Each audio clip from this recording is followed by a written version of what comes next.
Bismillahirrahmanirrahim. Assalamualaikum warahmatullahi wabarakatuh dan salam sejahtera, salam Jumaat yang berbahagia Datuk Dr. Mahinder Singh Nahar Singh, Koordinator CDL yang sentiasa setia bersama kita, rakan-rakan guru CDL, pengetua-pengetua, guru-guru besar dan juga rakan-rakan guru atau rakan-rakan pendidik dari seluruh Malaysia dan Indonesia.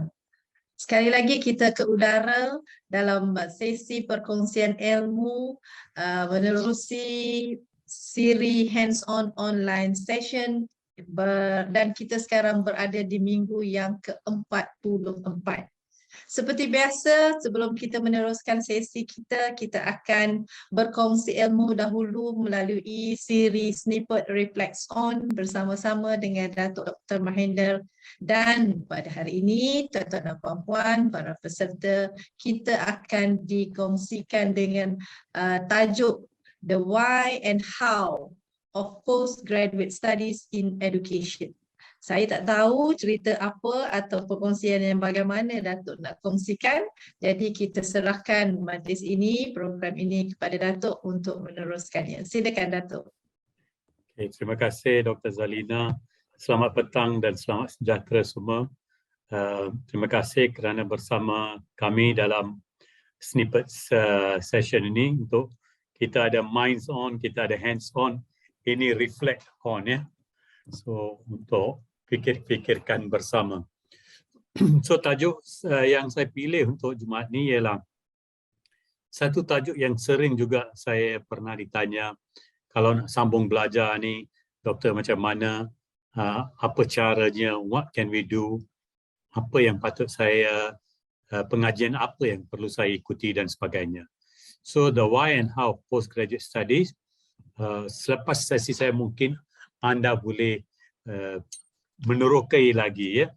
Sememangnya nak berjaya dalam postgraduate studies ni, iaitu pasca ijazah pertama ya. Kalau di Amerika bila dia kata graduate studies, artinya lepas ijazah pertama. Dia tak sebut pun postgraduate. Kalau dia sebut graduate studies artinya lepasan ijazah pertama. So bagi ramai mengapa kita nak sambung belajar ni? Kalau saya ambil satu ungkapan daripada bacaan saya, for most postgraduate students, the fuel apa yang membuat kita membara ni is the desire to learn and contribute to the field of expertise. Nak beri sumbangan kepada bidang yang berkaitan ya, bidang setiap individu. Dan kalau saya lihat yang pertama adalah untuk lihat prospek kerjaya. Dalam nak melihat dari perspektif prospek kerjaya ini, pertama sekali kita tidak dapat ketepikan bahawa kita akan memperolehi ilmu yang lebih tinggi dari peringkat ijazah peringkat bachelor dulu. Dan mungkin juga menerokai kemahiran-kemahiran yang baru yang tak kita perolehi semasa kita buat ijazah bachelor. Dan juga dalam nak masuk ke bidang yang lebih mencabar.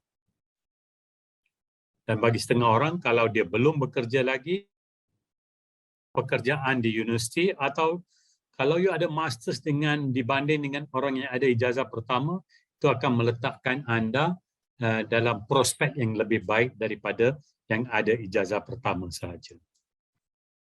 If you're already working, kita nak memangkinkan kepakaran yang ada pada kita. Bagi setengah orang, kalau anda dalam bidang pendidikan khas, pendidikan khas tu pula ada dia punya sub bidang. Mungkin anda ingin nak menceburi atau mendalami, menyelami bidang kecil itu. Dalam first degree, anda belajar semua. Tapi dalam masters, mungkin you nak fokus kepada autisma aja, contohnya. Dan setengah guru, daripada guru mungkin dia nak jadi pensyarah. Pensyarah dalam sistem Kementerian Pendidikan, itu pensyarah di IPG dan sebagainya, sememangnya perlukan masters untuk nak jadi pensyarah atau pensyarah di IB dan beberapa bahagian yang lain. Dan ada juga daripada Kementerian Pendidikan, lepas itu berhijrah ke Kementerian Pendidikan Tinggi. Tak ramai, tapi sememangnya setiap tahun ada. Ramai kenalan saya pun daripada guru, lepas tu menjadi pensyarah dekat universiti. Yang ketiga, kalau kita nak sambung belajar ke peringkat masters atau PhD, ia merupakan satu pelaburan, satu investment in your personal development dalam pembangunan profesional dan akademik kita sendiri. Kita yang pertama, sudah pastinya kita akan dapat banyak tambahan ilmu dan ilmu baru. Saya boleh katakan gunakan istilah, kita akan jadi mini expert. Mini expert. Kalau sampai ke peringkat PhD, sudah pastinya anda dianggap mempunyai satu kepakaran dalam bidang yang terkecil itu. Ada orang yang buat tentang kepimpinan, dia buat kepimpinan transformasi, transformational leadership. Maka dia akan dianggap sebagai expert, mini expert tu dalam bidang transformational leadership.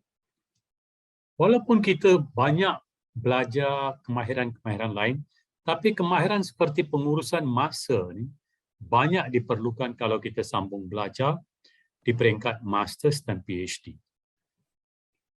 Khususnya kalau peringkat masters dan PhD kita itu merupakan laluan penyelidikan dan bukan coursework. Kalau coursework, dia lebih terancang, teratur. Bila research, banyak juga bergantung kepada individu itu sejauh mana anda mengurus masa, nak mengutip data, nak mengurus data, lepas tu nak buat penulisan dan sebagainya. Kalau kita rasa bila kita belajar sepenuh masa, tak ada siapa yang pantau kita kecuali supervisor kita dekat universiti, ada orang yang menyimpang daripada hasrat yang sebenarnya. Mula buat benda-benda lain yang prioritinya nombor 4 atau nombor 5. Akhirnya 3 tahun akan tamat tapi tak dapat PhD lagi. Ada yang tak sempat nak bentang proposal pun. Sama juga di peringkat masters pun ada, di peringkat PhD pun ada. Bila kita nak sambung belajar ni, kita harus beri tumpuan yang sepenuhnya. Bila kita diberi, katakan kita dapat beasiswa 3 tahun, maka sepenuh masanya kita kena beri tumpuan kepada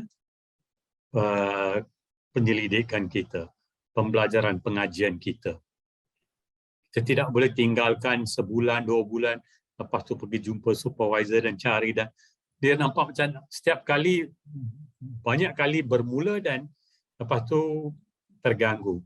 Dalam mengikuti pengajian di peringkat sarjana dan peringkat PhD, khususnya kalau kita gunakan mod penyelidikan, tumpuan haruslah sepenuhnya. Sama juga untuk mod coursework dan research pun sama juga. Kena beri tumpuan juga. So, apa lagi yang akan terbina dalam diri kita? Kita akan sentiasa terlibat dengan perbincangan ilmiah yang konstruktif. Dan kita juga sentiasa terlibat dalam constructive criticism. Kadang-kadang kita bentang, kita ditanya pelbagai soalan tentang cara kita kutip data, cara kita buat penyelidikan, kaedah yang kita gunakan, analisis data yang kita buat. Maka sentiasa mencabar. So kemahiran kita tentang ilmu yang kita sampaikan, yang kita bentang, cara kita buat analisis data, kita harus arif tentang perkara itu. So ia akan membina keterampilan-keterampilan ini dalam diri kita selain daripada kemahiran pembentangan dan penulisan. Saya masih ingat dalam satu seminar tentang kanak-kanak oleh Malaysian Pediatric Association. Saya buat pembentangan dan kami diberitahu hanya diberi 10 minit saja. Tak pernah buat pembentangan yang berdasarkan penyelidikan dalam 10 minit. Tetapi bila duduk bersama mereka yang dah biasa, dia kata minit yang pertama dan kedua pengenalan. Minit yang ketiga dan keempat kaedah kajian. Ya. Minit yang kelima dan enam dah bincang keputusan. Minit yang ketujuh dan lapan apa implikasinya. Dan minit yang ke-9 dan 10 boleh buka juga untuk soalan lagi. So very direct dan sebenarnya boleh berbuat demikian ya. Dan you also learn how to bekerja dalam pasukan. You learn how to work as a team kerana bila kita buat masters atau PhD kadang-kadang kita diletak dalam pasukan juga in a team dan kita ada rakan-rakan dan kita gunakan segala dia kalau PhD ni saya selalu kata ialah kita ada kano kita gunakan kano untuk di laut ke di sungai ke. Kalau PhD dia single seater kano, seorang saja duduk kano tu. Kalau capsize maka you kena keluar sendirilah. Ya, bukan macam kelas masters yang coursework ada 20 orang dalam itu atau program EDD ya Doctorate in Education yang ada 10 orang dalam satu kelas. Ini berbeza sedikit. But if full research seorang saja duduk dalam kano tu. Sekali-sekali dia datang ke pantai dan jumpalah supervisor. Right. Next slide please. Dan banyak other reasons ya. Kalau basic degree, first degree kita dapat ilmu. Kalau masters dan PhD dan EDD dan sebagainya, kita mula menyumbang ilmu. Kita juga gunakan peringkat masters dan PhD untuk bina jaringan. Meningkatkan keterampilan diri yang kita tak dapat ya keterampilan itu semasa first degree. Dan anda lebih dikenali.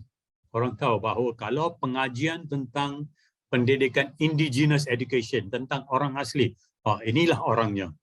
Dia memang masters dia, PhD, pembentangan dia semua tentang pendidikan untuk kanak-kanak orang asli. Jadi dia jadi pakar dalam bidang itu. Dikenali oleh ramai.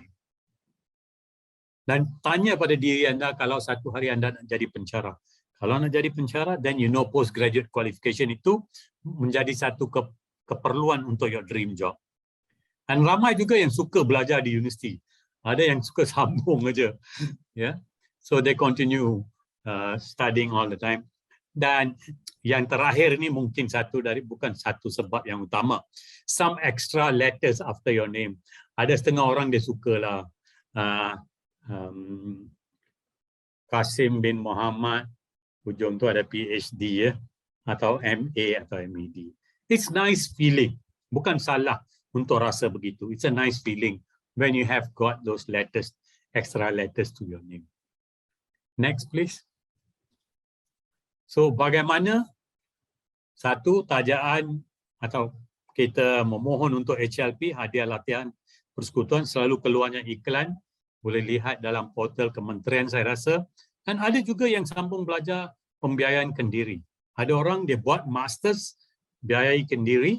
Lepas tu untuk PhD, dia cuba memohon untuk dapatkan beasiswa, bukan saja daripada lokal, kadang-kadang daripada luar negara pun. Ya? Atau agensi-agensi lain. So ijazah sarjana, postgraduate diploma selalunya, lepasan kita buat DPET dan sebagainya, postgrad diploma ramai juga yang buat. Dan ijazah sarjana kalau masters MA, masters in arts, masters in education, masters in science ya. Dan ijazah kedoktoran, Doctor of Philosophy, PhD itu Doctor of Philosophy, EDD itu Doctorate of Education, DBA ada juga dalam kementerian yang pernah ambil DBA, Doctorate in Business Administration. So EDD berbeza daripada PhD. PhD ini selalunya walaupun ada kursus, tapi itu tidak diambil kira untuk anugerah PhD itu, doctorate itu, kerana it's full research. EDD ini ada coursework dia. So selalunya 60% coursework, 40% research. Kalau tak silap saya dekat USM, saya ingat kalau tak silap saya dekat mungkin UKM dan beberapa universiti yang lain ada EDD ya di negara kita. Dan di mana? Why do you choose a particular university? Ikut minat dan ikut bidang yang diinginkan. Kadang-kadang kita belajar first degree science, lepas tu jadi ketua panitia, jadi penolong kanan dan GKMP, dan kita rasa nak buat kepimpinan pula. Maka tidak salah. Bila memohon untuk masters, boleh buat MA in Educational Leadership atau MED Educational Leadership pun ada. Terpulang kepada universiti.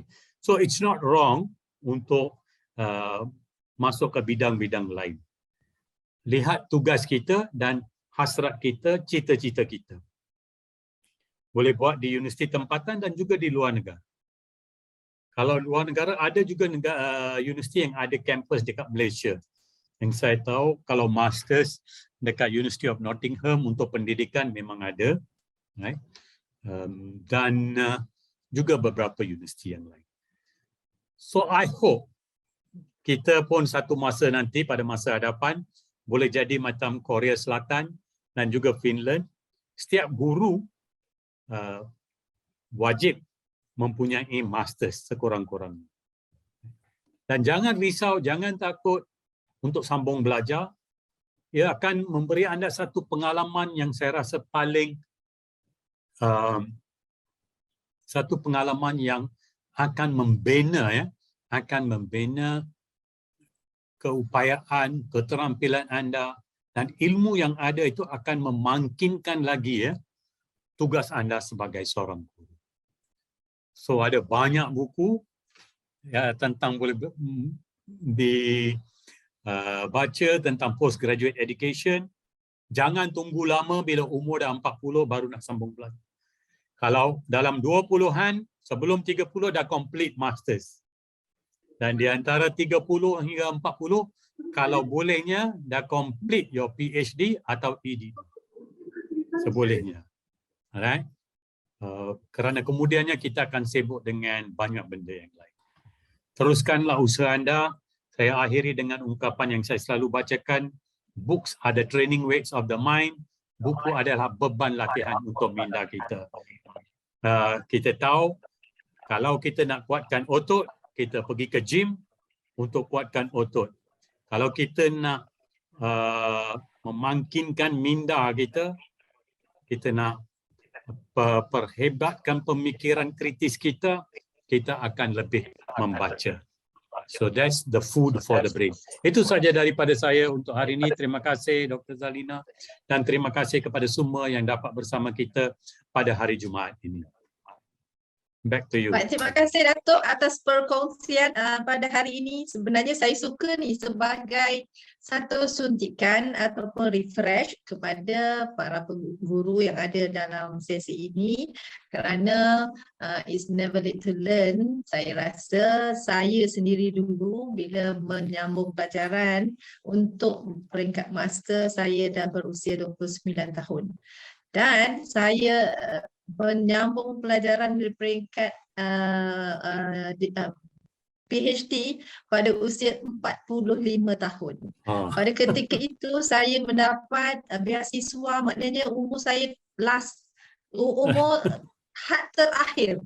Sebab selepas 45 takkan dapat beasiswa lagi. Jadi saya sangat-sangat bersyukur. Pada ketika itu Datuk, walaupun usia 45 tahun, saya berjaya. Ini bukan nak menunjuk pada kawan-kawan, tapi nak bagi semangat. Saya berjaya menghabiskan 3 tahun yang diberi dengan lengkap. Dan maknanya saya GOT Grade on time Grade dan on saya time. mendapat, yes, dan saya dapat anugerah best student. Wow, So saya sabar, sangat sabar. seronok. Pada That's ketika great. itu saya memberi semangat kepada rakan-rakan pelajar yang muda. Contohnya yang fast track Datuk. Mereka Ya, baru ya. berusia 28 tahun, 29 tahun.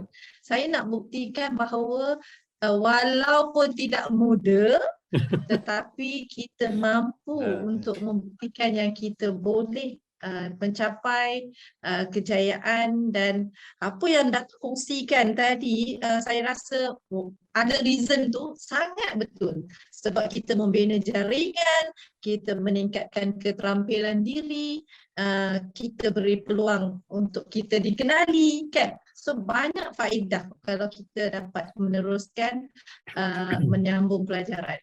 Dan Datuk, untuk pengetahuan Datuk, perkongsian kita pada hari ini sebenarnya dengan seorang guru yang baru sahaja menerima HLP, yang akan meneruskan pengajian di peringkat master pada bila-bila masa dari sekarang.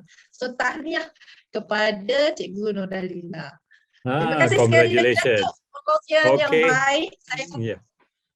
Ini untuk memancingkan pemikiran. Please don't wait. Kalau nak sambung belajar, please don't wait. Teruskan aja. Betul. You akan rasa berbeza nanti once you finish your studies. Memang ada perbezaan dalam diri kita. Itu saja daripada saya. Kan, kita dapat rasakan Datuk sebab kita ni. Yes, you will feel it. You will feel the difference. I can feel the difference after my masters. I could feel the difference lepas saya punya PhD. Feel in terms of keterampilan yang ada, keyakinan yang ada, dan juga dari segi ilmu, ya, ilmu.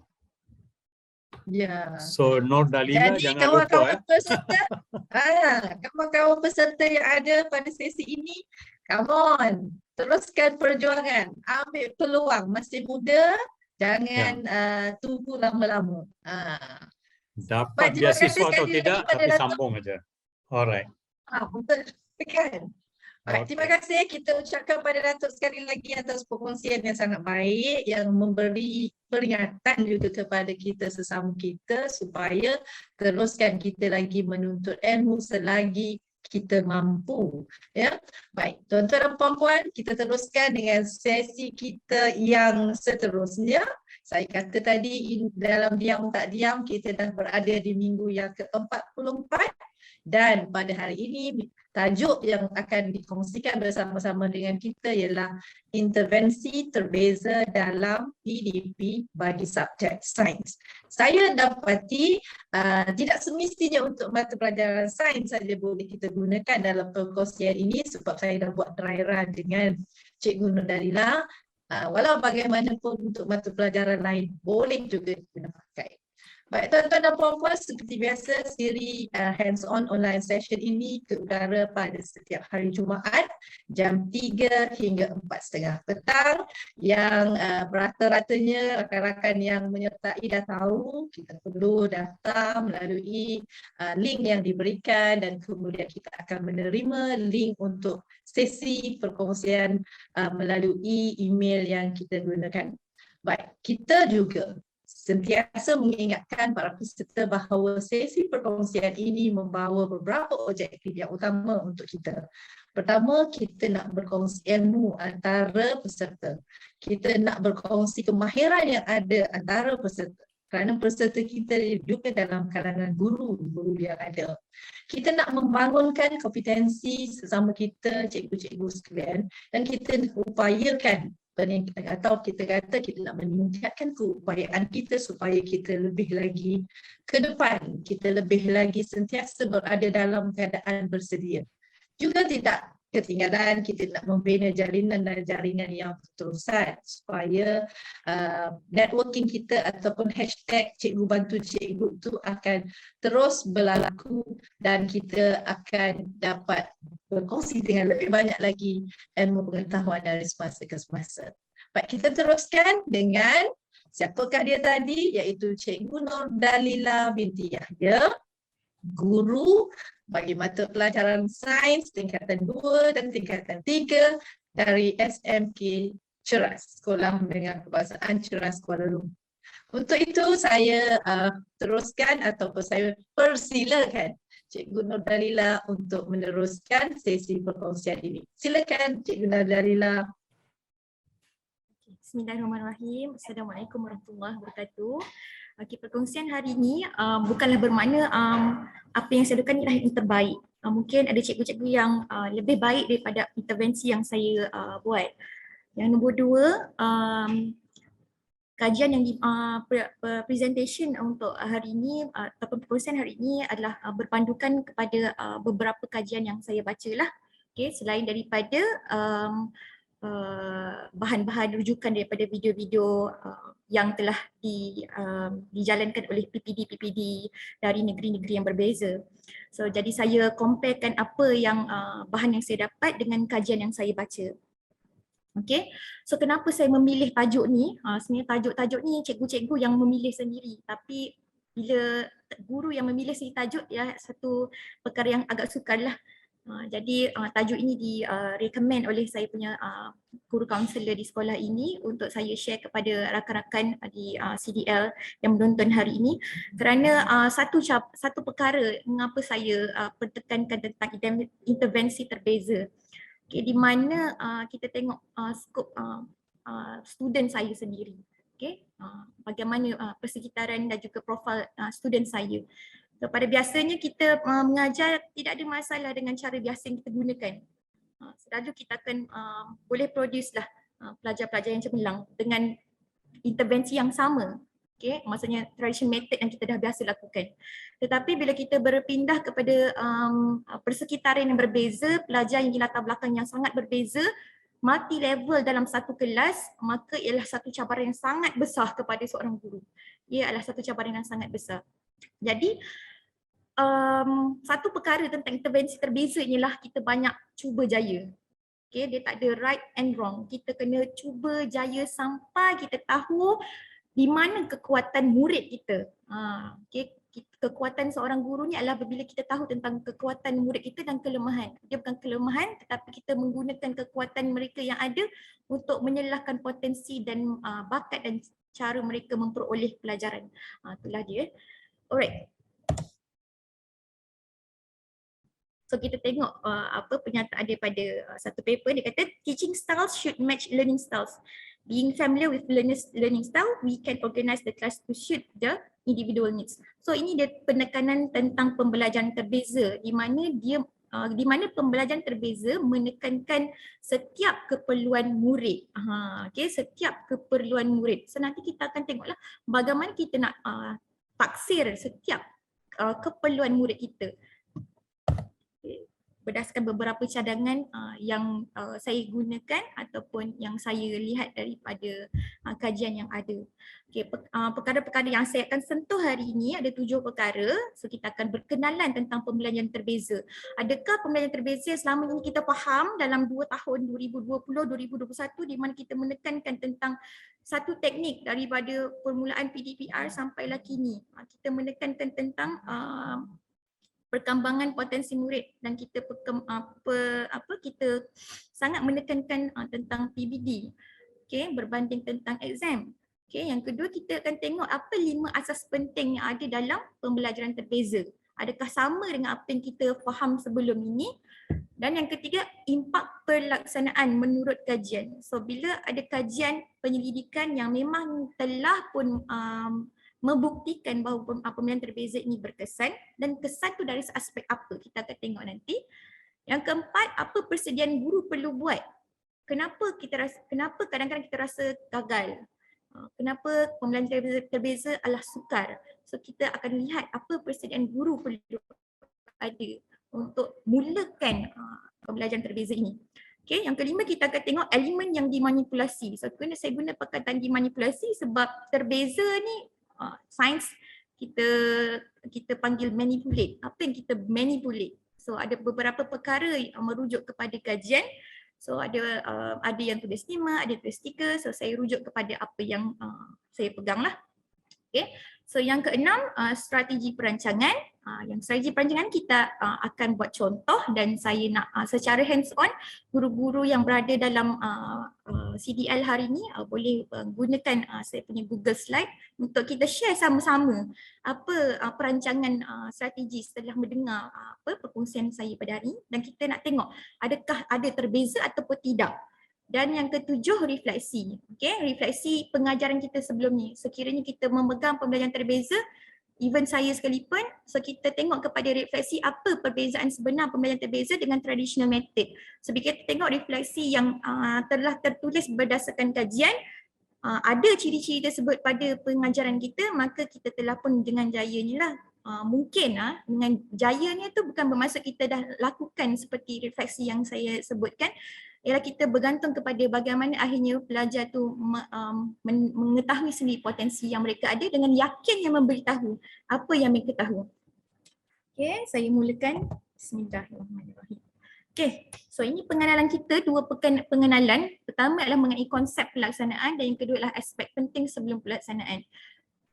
Okay, konsep pelaksanaan, kita highlight perkataan terbeza. So apa itu terbeza? Di mana guru cuba ubah suai. So apa yang kita ubah suai?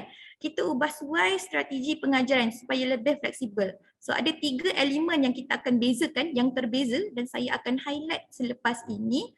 Okay, dan yang kedua ialah pelaksanaan pembelajaran terbeza adalah matlamanya satu. Okay, untuk penuhi keperluan murid yang pelbagai.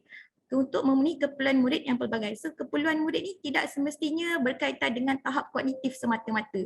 So kadang-kadang kita menilai pelajar mengikut cemerlang, sederhana, rendah. Tidak semestinya.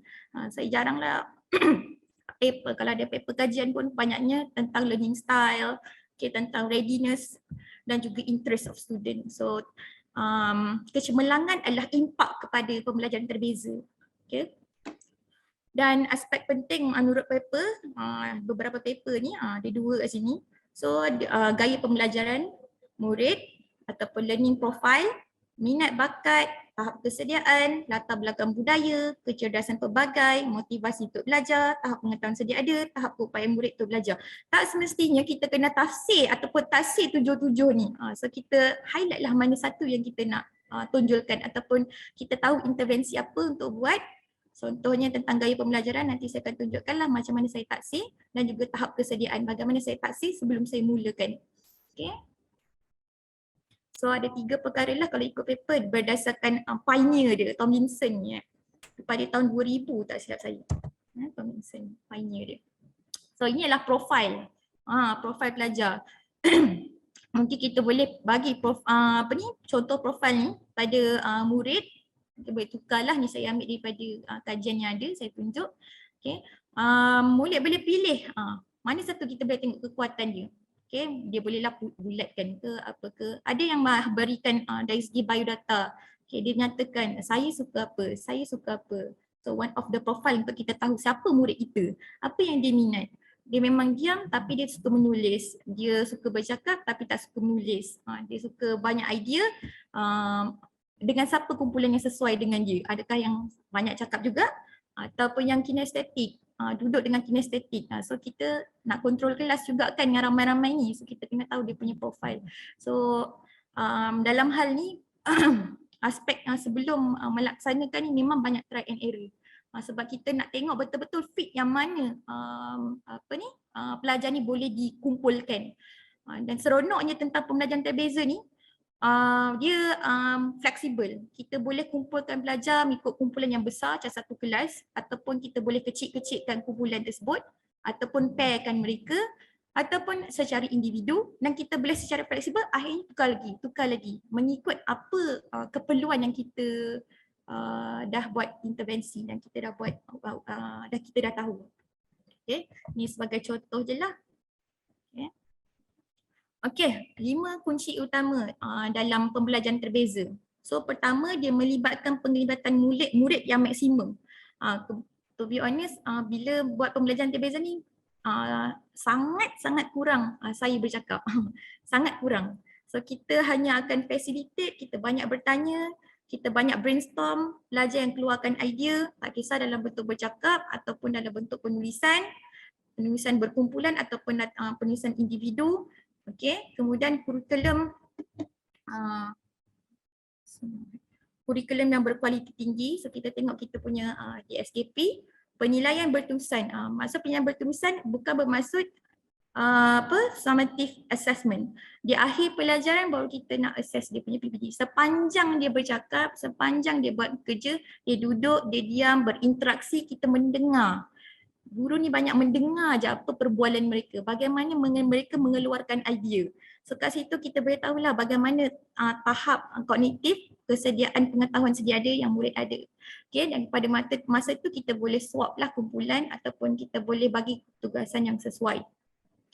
So pengajaran berdasarkan keperluan murid. Seperti mana yang saya cakapkan tadi, kita lihat kepada gaya pembelajaran, interest, minat. Okay, ada murid lebih suka berlakon, okay, melakonkan sesuatu. Ada murid lebih kepada menulis, dia boleh membuat short pernyataan. Ada murid dia lebih kepada bercakap dan dia malas tulis. Okay, ada murid dia boleh menjelaskan secara praktikal, maksud dia tunjuklah tangan dia apa ke, kan dia bawa barang ke, dia tunjuk. Okay, ni misalnya dalam makmal lah, dia tak tahu nak luahkan macam ni, so dia tunjuk. Dan yang kelima, pengurusan bilik darjah yang efektif. So kat sini kita susunlah apa barang yang kita ada, kita gunakan barang yang apa yang ada yang senang dicapai lah dalam kelas. Penyusunan murid-murid untuk kumpulan, meja dan kursi dan sebagainya lah. Kalau kat makmal ni mengikut kumpulan maksimum 6 je lah saya buat, saya tak buat lebih daripada tu sebab sukar untuk manage. Okay, depends kepada guru lah dan juga suasana murid-murid, cikgu-cikgu di sekolah. Okay, so ini dia kenapa perlu terbeza. Saya rasa semua orang pernah tengok tentang situasi ini, for a fair selection, keadilan. Okay, everybody has to take the same exam, so please climb that tree. So dalam erti kata lain, bila kita letakkan satu assessment yang sama, satu kayu ukur yang sama, maka kita telah menidakkan potensi yang berbeza antara dalam gambar ni haiwan-haiwan yang ada lah. Okay, so begitu juga dengan konsep keadilan dalam kelas. Okay, keadilan dalam kelas, keadilan contohlah adil dalam skop family, anak-anak, adil segi anak, kita belikan tudung kepada anak perempuan dan kita berikan tudung kepada anak lelaki. So tak kenalah kan, tak semestinya adil tu kena sama. Okay, tak semestinya adil itu perlu sama. So dalam hal ni sekiranya kita Albert Einstein mengatakan, okay, everyone is a genius, but if you judge a fish on its ability to climb a tree, it will live its whole life believing that it is stupid. Okay, so apa yang saya pegang dan apa yang saya lihat kepada pelajar, saya sendiri sampai boleh mengatakan kalau kamu ni terus bersikap boleh, maksudnya dia memang mengeluarkan idea. Selama ni kita ingat perangai dia sebelum kita buat intervensi sangat menjengkelkan. So bila kita tukar cara kita mengajar, dia nampak seronok. Saya terus boleh mengatakan kalau awak kekal begini sampai akhir tingkatan 5, awaklah seorang doktor. Terus dia rasa berbangga diri. Maksudnya dia terus rasa dia tu mampu, dia tu pandai, dia bijak dengan cara kita tackle dengan kekuatan dia yang ada. Dan berbeza-beza setiap kali sesi. Okay, so next.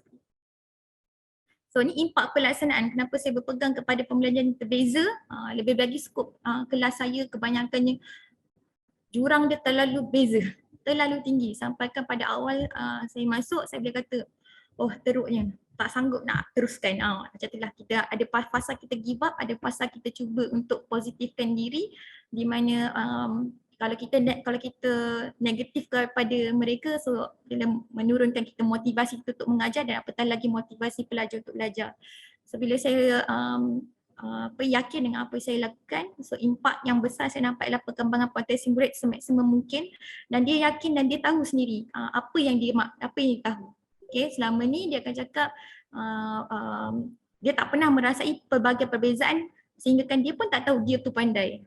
Dia pun tak tahu dia tu pandai. Dia selama-lamanya ingat result yang sebenar sebelum ni dia capai, itulah result awal dan akhir. So sebenarnya bila kita tahu, bila dia tahu potensi dia yang mana, dia tahu apa yang dia perlu dan apa yang dia nak lakukan next. Itulah student saya punya impact lah yang saya boleh nampak. Dan meningkatkan motivasi murid untuk belajar. Ini sangat sangat betul lah. Okay, lagipun memang dah telah dibuktikan dengan kajian Abdul Kahar Saprani 2018 dan menunjukkan kesan positif terhadap pencapaian akademik dan tingkah laku berdasarkan demo dan serkan 2021. So ketiga-tiga kesan positif ni, impak positif ni adalah tiga-tiga kesan yang memang cikgu-cikgu nak dalam kelas. Ini adalah satu kepuasan lah. Bukan kita untuk syok sendiri, kita boleh lihat kepada bukan hasil student tu keluarkan, tetapi setiap proses yang murid laksanakan tu kita boleh lihat impak daripada setiap sisi. Okay, so ni yang keempat. So apa persediaan guru perlu buat? Apa persediaan seorang guru untuk melaksanakan pembelajaran terbeza? Satu perkara ialah kita perlu kuasai konsep lah dalam silibus. Itu sangat penting.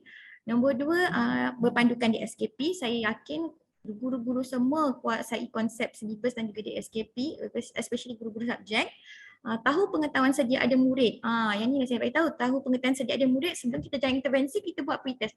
Mudah je, kita boleh buat flip classroom, kita bagi latihan tak cakap apa-apa, okay, buat muka surat ni kejap, kita bagi dia buat dulu. Okay, kita bagi dia beberapa minit buat dulu. At least dia tahulah apa yang dia tengah buat. Okay. Ni secara individu lah. Okay, kita akan tengok round, selama ni pelajar saya cakap bahasa Melayu pun tak boleh.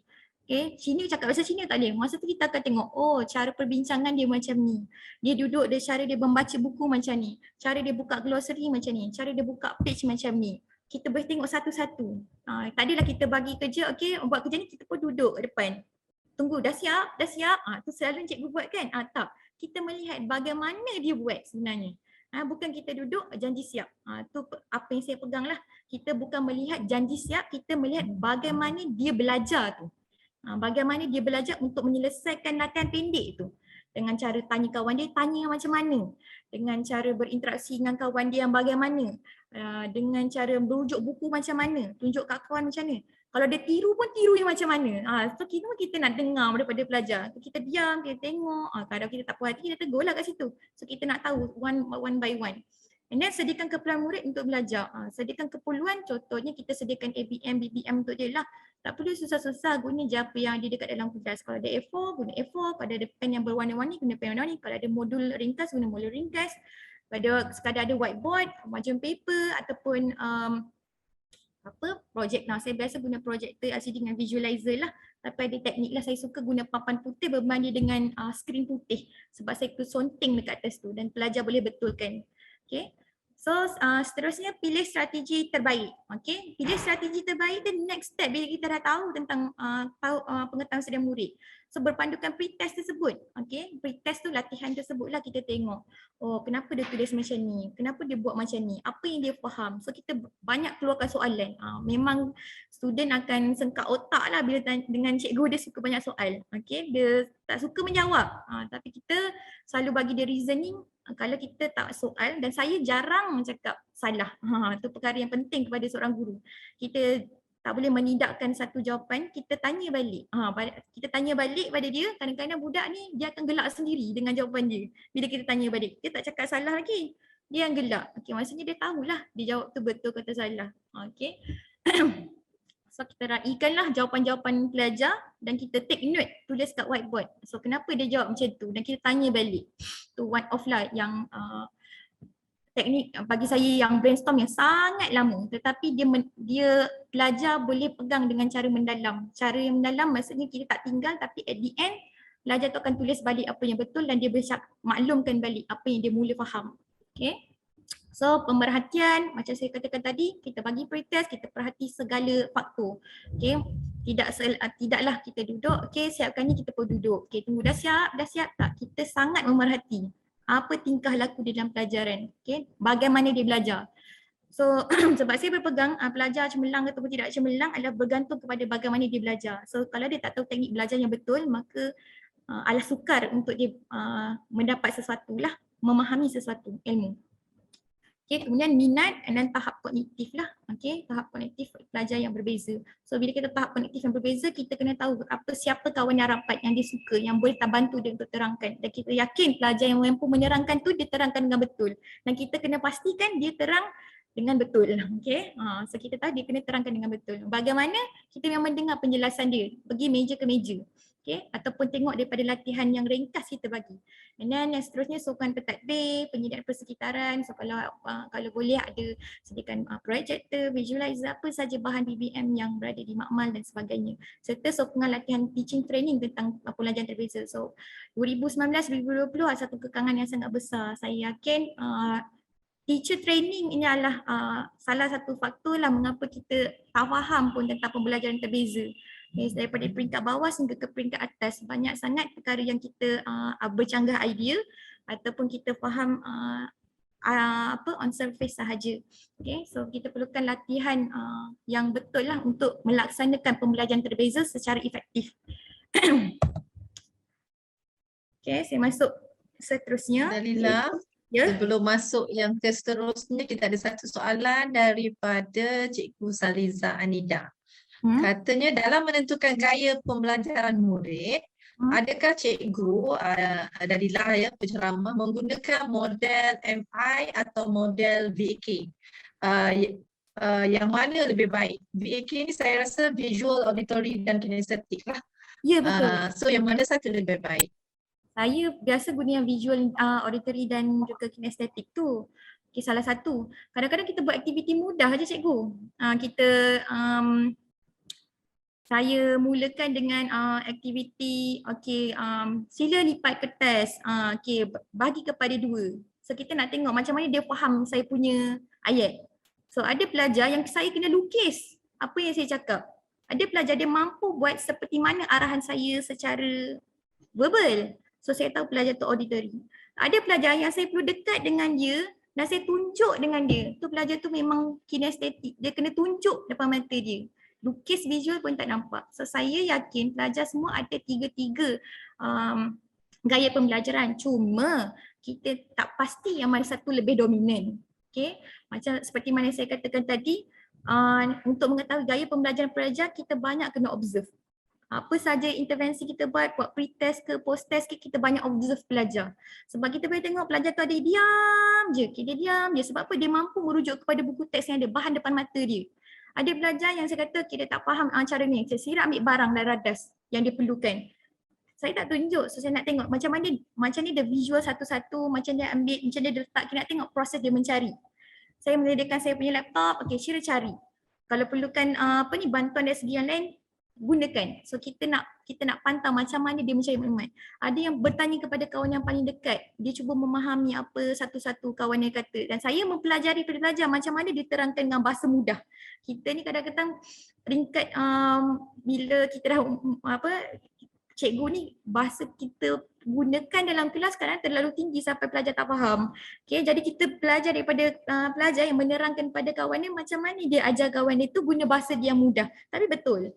Tu one off lah. Okay. Bagaimana menjawab ke soalan saya tadi? Okay, saya harap menjawab soalan tadi sebab saya menjawab berdasarkan experience. Yang perkara tersebut yang terbaik atau tidak, saya tidak berdasarkan kajian lah sebab dia berdasarkan experience dalam kelas saya sendiri. Dan saya tegaskan sekali lagi, dia banyak try and error, tak boleh sekali saja. Okay, ada banyak kumpulan yang saya telah swap, tukar, ada yang terlalu dominan, saya tukar sampailah saya nampak kumpulan tersebut bergerak. Maksudnya bergerak secara efektif, nampak impak besar dia. Mana nampak setiap ahli tu tahu apa yang dia tahu. Baru saya kekalkan.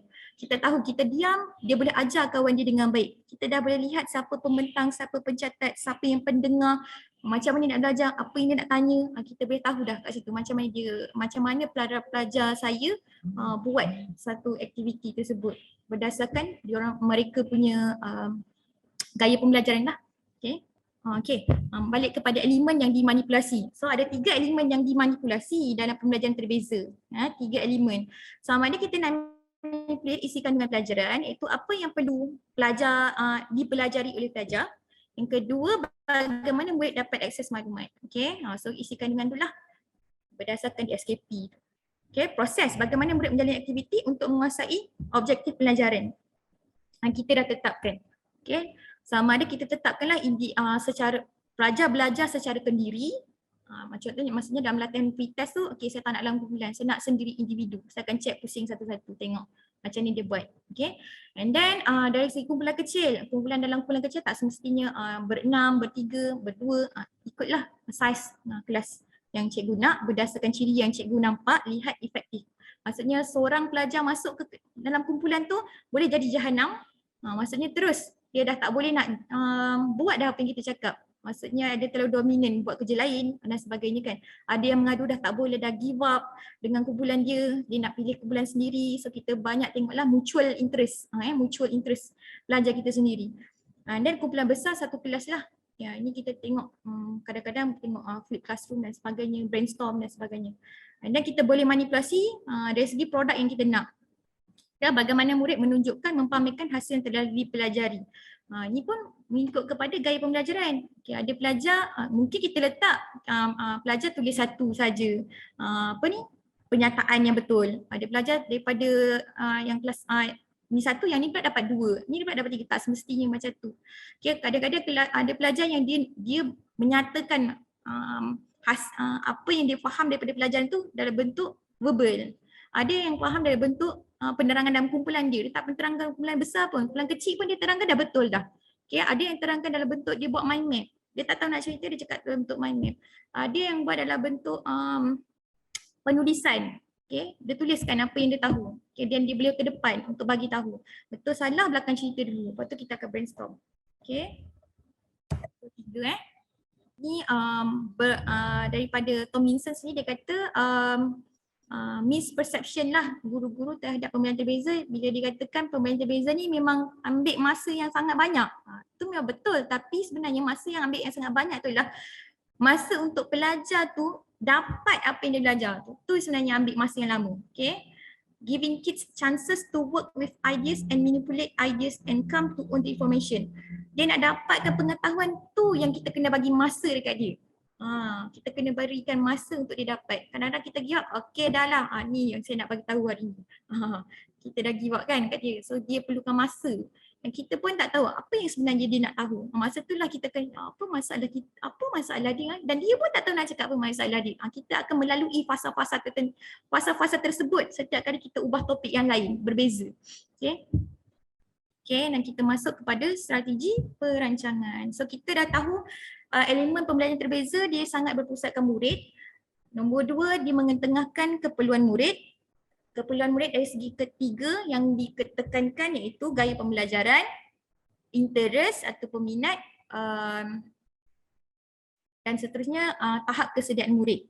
Okay, so tengok strategi perancangan. Bismillah. Boleh nampak ke? Nampak. Okay.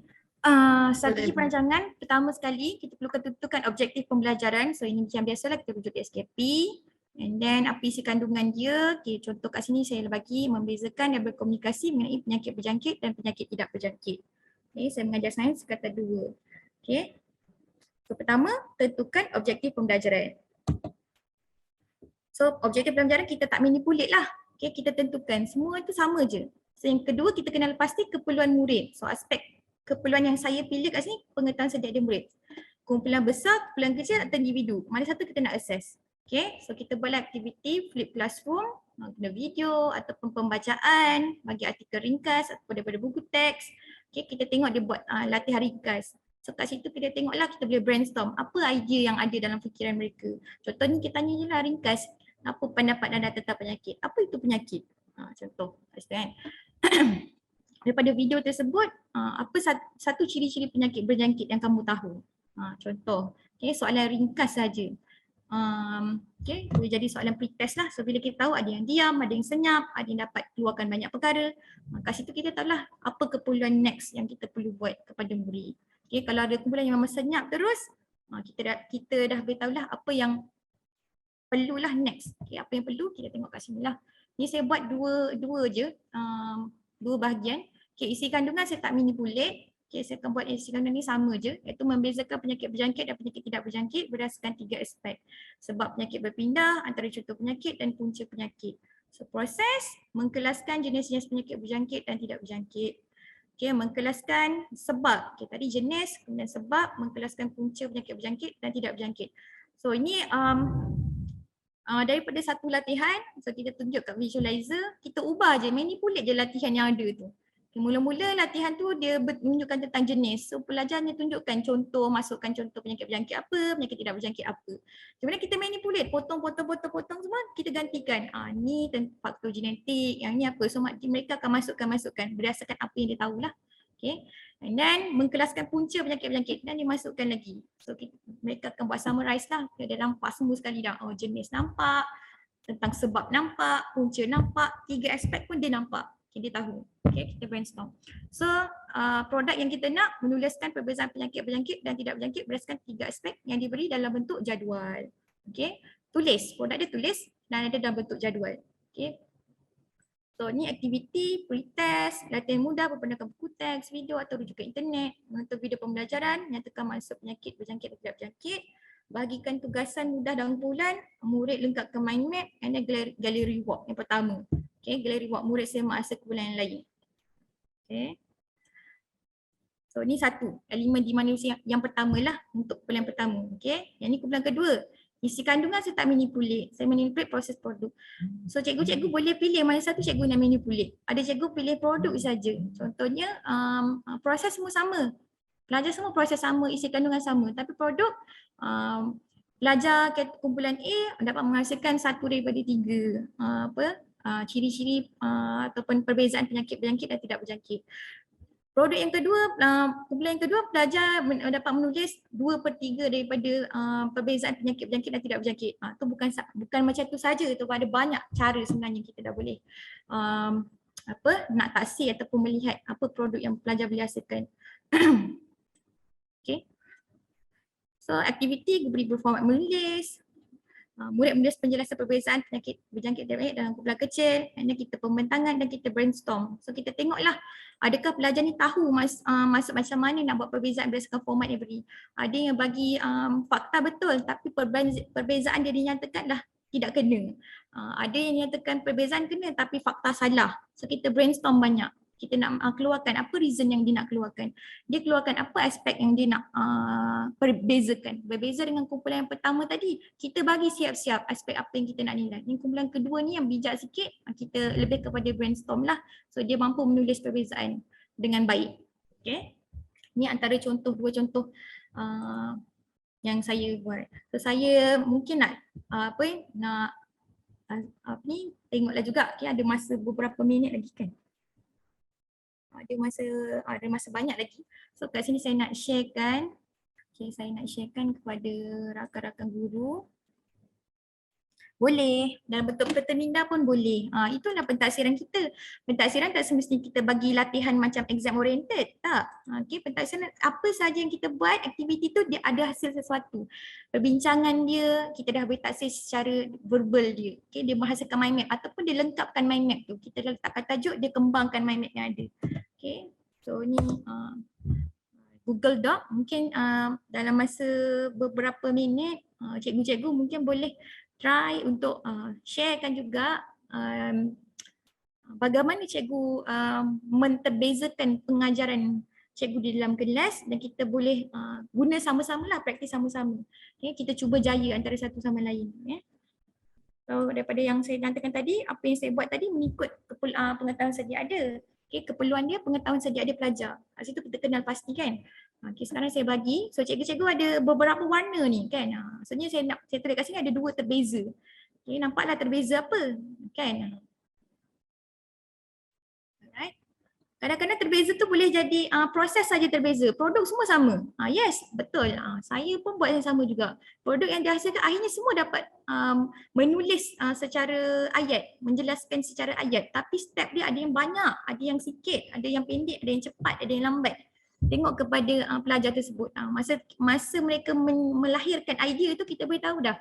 Oh, pelajar ni mampu mentaksir maklumat, menganalisis maklumat. So memang dia dapat TP 4 walaupun dengan satu jawapan. Ada pelajar tak boleh lagi, dia mampu tahu, dia boleh jelaskan apa yang dia tahu. Itu saja, so dia TP 2. Ada pelajar mampu aplikasikan apa yang dia dah belajar, aktiviti-aktiviti sebelum ni dan dia berkeluarkan aspek. So dia mampu mengaplikasi pengetahuan sedia ada. Dan yang peringkat dan seterusnya menilai dan juga membuat satu produk, mungkin hasilkan satu poster, kan, poster penyakit berjangkit, poster penyakit tidak berjangkit. kan awareness tentang penyakit berjangkit tidak berjangkit melalui poster. Tu dah TP 6 lah. Ikutlah cikgu nak buat macam mana. Okey, macam ni cikgu nak tasir anak murid cikgu.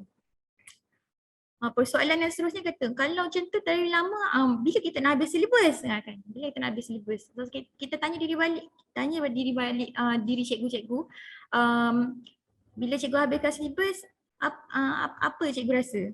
Adakah cikgu rasa puas mengajar pelajar ni? Adakah pelajar puas dah belajar cukup bagus? Maksudnya potensi dia tahu dah. Dia seronok belajar tu.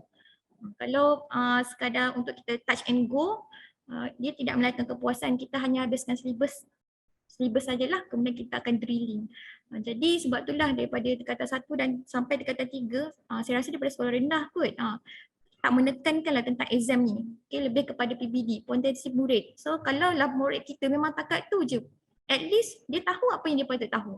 At least dia tahu kemarin apa yang dia patut ada. Once dia capai kematangan yang tinggi, saya yakin dia akan speed up lebih. Okay, sebab salah satu contoh dia lah bila kita slow mengajar, ada pelajar yang speed up lebih dan kita tahu dia kata, cikgu saya memang minat tentang virus dan penyakit-penyakit ni. Even dia boleh nyatakan saya, cikgu saya tahu bakteria apa yang paling besar dalam dunia dan kita boleh lihat dengan naked eyes dan dia nyatakan nama saintifik dia. Memang sangat suka. Dan dia boleh lahirkan tiba-tiba keluarkan lukisan-lukisan berkaitan apa yang dia tahu dalam tulisan lukisan dia. Dia hantar pada saya tanpa saya minta. Okay, dan saya kata, okay, I give you TP 6 lah kalau macam tu. Dia research sendiri. So sebenarnya itu yang saya nak.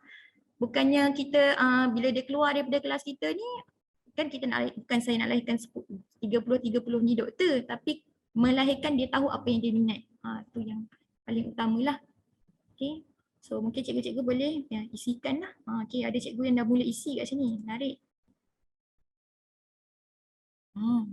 Nak melahirkan konsep inertia menjadi contoh.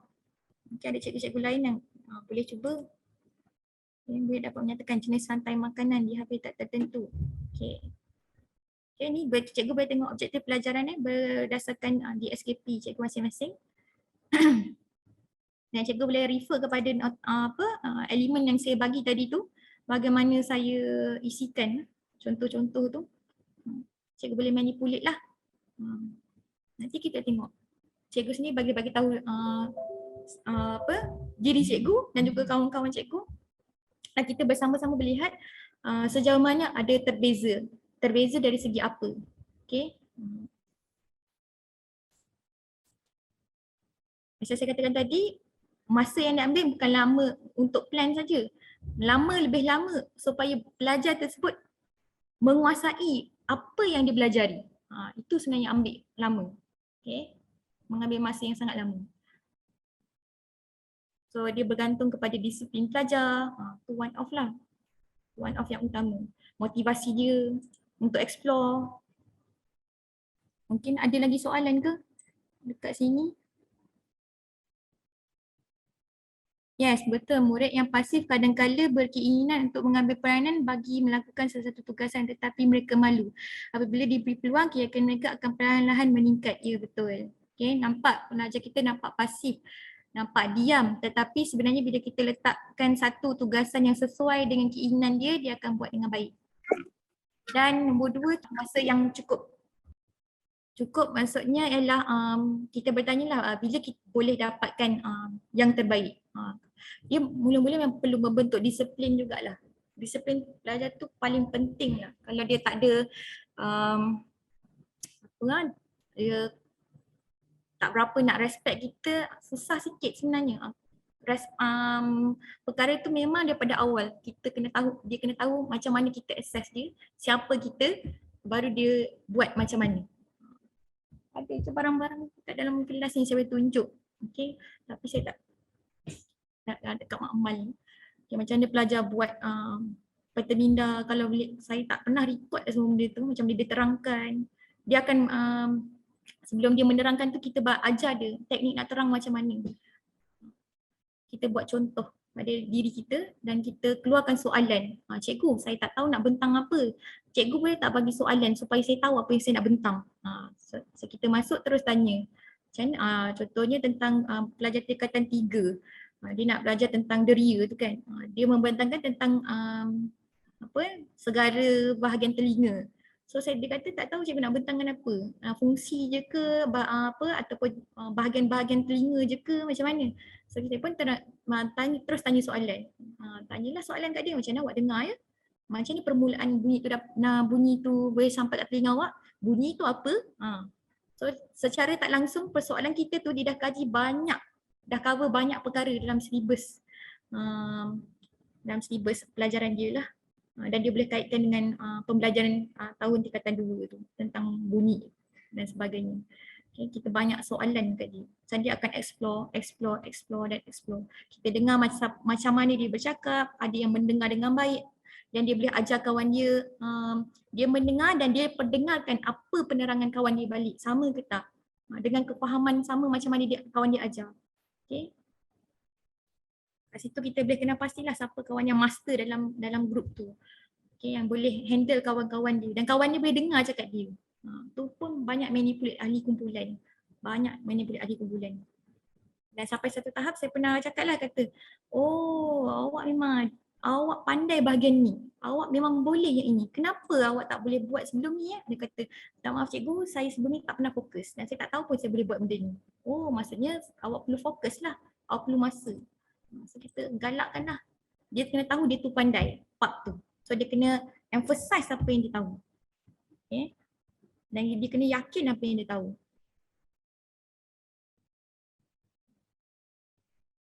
Menerangkan konsep Malaysia bagi objek yang tegur. Bergerak dengan hala jumlah, bergerak pada arah tertentu. Murid dibahagikan dengan bulan untuk melakukan demonstrasi konsep Malaysia bagi ketiga-tiga kes. Okay.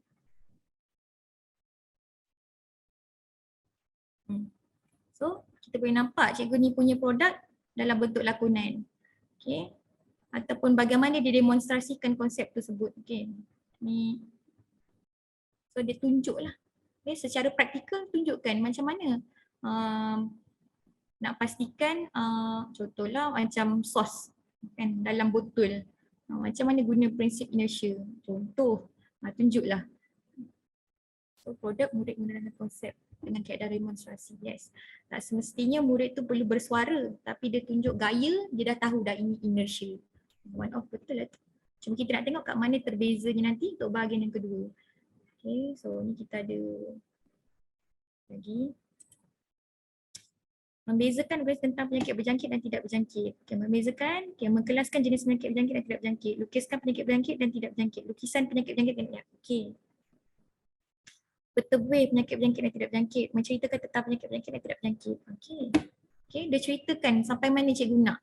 Cerita yang bagaimana, berapa poin cikgu nak, cerita yang macam mana, apa poin yang cikgu nak tekankan. Okey, sebab kat sini jenis-jenis penyakit, proses dia. Mengkelaskan jenis-jenis penyakit. Okay, dari segi contoh mungkin. Okey, tapi saya nak tengoklah terbeza tu dekat bahagian nombor 2. Ni adalah kumpulan pertama. Okey, ni adalah ni baru kumpulan 1. So kumpulan yang kedua kita, okay, ni cikgu Teorin. Okay, cikgu Teorin. So perlu buat yang kedua pula. Okay, apa yang cikgu nak manipulate? Okay, yang tadi saya buat pink, orange pink ni, saya highlight kepada proses dan produk. Okay, kita nak tengok mungkin ada cikgu yang dia manipulate isi kandungan saja. Proses, produk semua sama. Aktiviti pun sama. Boleh jadi. Okay. Mungkin kot kan, kita tengoklah sing tak macam, kena tak. Ya, ada mungkin yang manipulate satu saja, produk saja. Isi kandungan dan proses adalah sama. Itulah pembelajaran terbeza. So daripada penerangan saya tadi tu, pre-test latihan ni, ini memang step by step. Buat pre-test dalam bentuk mana. Ada yang saya pre-test, okay masuk, okay buat surat 47. Okay dan tengok dia buat macam mana. Masa dia buat tu, tak dia akan ngantuk lah. Kita sebab kenapa buat macam tu dulu? Sebab kita tahu pelajar kita bila dah hujung-hujung ni dia ngantuk. Dia tak boleh cakap banyak. Kita tak boleh nak brainstorm dah. Tak boleh guna teknik secara menyeluruh tu. Kumpulan besar. Kita perlukan individu. So barulah dia boleh buat. Cuma lambat sekejap je lah. Sebab dah masa dah hujung-hujung kan, akhir kan. Tapi kalau yang awal-awal tu kita bolehlah brainstorm, dia masih cerdas-cerdas lagi. Tengok keadaan, ada yang lebih suka asal tengok video je cerah mata. Ada juga macam tu, so kita tengok kepada pelajar kita punya karakter. Ada lagi tak? Dan murid pasti kurang diberi peluang. Ya, kurang diberi peluang. Kurang diberi peluang dan dia perlukan masa yang lama. Dia bukan tak boleh. Dia perlukan, pelajar ni perlu ambil masa lebih lama daripada orang lain untuk hasilkan sesuatu. Dan masalah pelajar lah kadang-kadang dia pun tak tahu apa yang dia tahu. Sampai kita kena keluarkan apa sebenarnya awak tak tahu. Dah terangkan, tiba-tiba buat latihan dia tak nampak. Macam contohnya baru-baru ni bila saya ajar tentang pertukaran gas kan. Kita bagi video terangkan and then buat sesuatu rujukkan satu-satu. And then bila latihan keluar dia tak nampak. So bila kita tengok apa masalah pelajar ni? Oh rupanya dia secara visual memang dia tak nampak apa benda yang dia patut tahu. Dia tak tahu banyak bahagian. Dia tak tahu dalam soalan tu dia tak kenal pun vein tu kat mana, dia tak kenal pun arteri kat mana. Dia tak tahu pun capillary tu ciri-ciri dia macam mana. Dia kena tahu banyak benda baru dia boleh buat. Masa tu baru saya tahu, dia perlu detail budak ni baru dia tahu. So dia tak boleh macam random ni ajar dari mana gas daripada oksigen daripada udara pergi ke berongga ni. Kat mana tempat pertukaran gas tu dia dah nampak ni. Tapi bila bagi latihan dia tak tahu kat mana. Sebab dia tak cukup kenal dengan pengetahuan yang dia ada tu dia tak cukup kenal. Okay. Dia akan bertanya lah, ni sel ke cikgu? Ni kapilari ke cikgu? Kenapa kali kapilari macam ni? Kat sini tak ada apa-apa ke cikgu? Takkanlah kat sini tak ada sel cikgu? Kita suka dengar soalan-soalan macam tu. Kita nak dengar soalan-soalan apa yang dia nak keluarkan. Sebab kita tak tahu kenapa dia stuck. Okay. Dalam menentukan gaya pembelajaran murid, adakah cikgu menggunakan model, okay ni.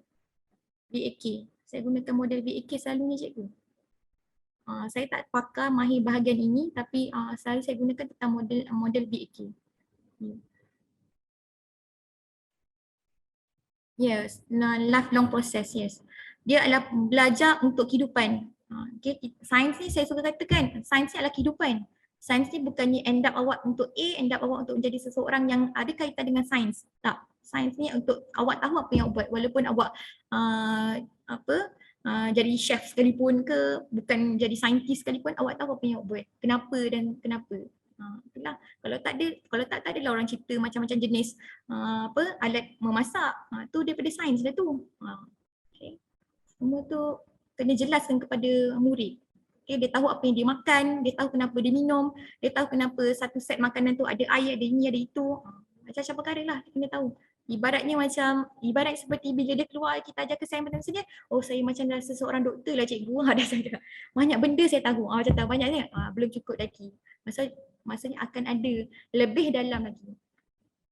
Okay, isi kandungan, murid dapat menyatakan jenis rantai makanan dan seratan makanan di dalam habitat tu. Isi kandungannya menyatakan maksud rantai makanan ialah menyatakan maksud rantai makanan. Apa yang perlu pelajar tahu? Menyatakan maksud rantai makanan. Membina rantai makanan, menyatakan maksud seratan makanan, membina seratan makanan. Okay. Murid diminta menjalankan aktiviti berkumpulan.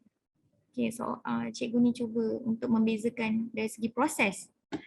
Okay, mengenal pasti jenis habitat, memilih senarai haiwan nama, menyusun maklumat menjadi rantai makanan, senarai haiwan. Seronok saya bila dengar perkataan jenis habitat. Okay, perkara yang pertama saya pernah buat ialah saya bawa belajar keluar, saya suruh pergi cari mana habitat. Saya suruh cari, tak kisah dalam sekolah ni dekat Pasar Padang je. Pergi cari mana habitat. Daripada situ, kita boleh tahu apa yang pelajar tahu tentang maksud habitat. Sebab saya nak dengar perkataan satu je. Kenapa awak tahu itu habitat? Saya nak dengar satu perkataan ialah ada hidupan dekat situ. Saya nampak cacing dalam longkang cikgu. Tak adalah dia main cakap je, okey cikgu, saya nampak rumput. Apa yang ada kat rumput? So habitat lah tempat tinggal. Tempat tinggal apa? Awak nampak apa? So dia tunjukkan apa yang ada. Apa haiwan yang ada kat situ. Kan tempat tinggal haiwan. So one off lah. Pelajar tu tahu apa itu habitat. Tak adalah habitat dia tengok hutan. Masa habitat dia tengok perkara-perkara yang dia pernah tengok. So habitat ni ada micro habitat, ada makro habitat dan sebagainya. Okay, daripada habitat tu boleh keluar satu ekosistem. Dia akan berinteraksi, dia akan mula faham.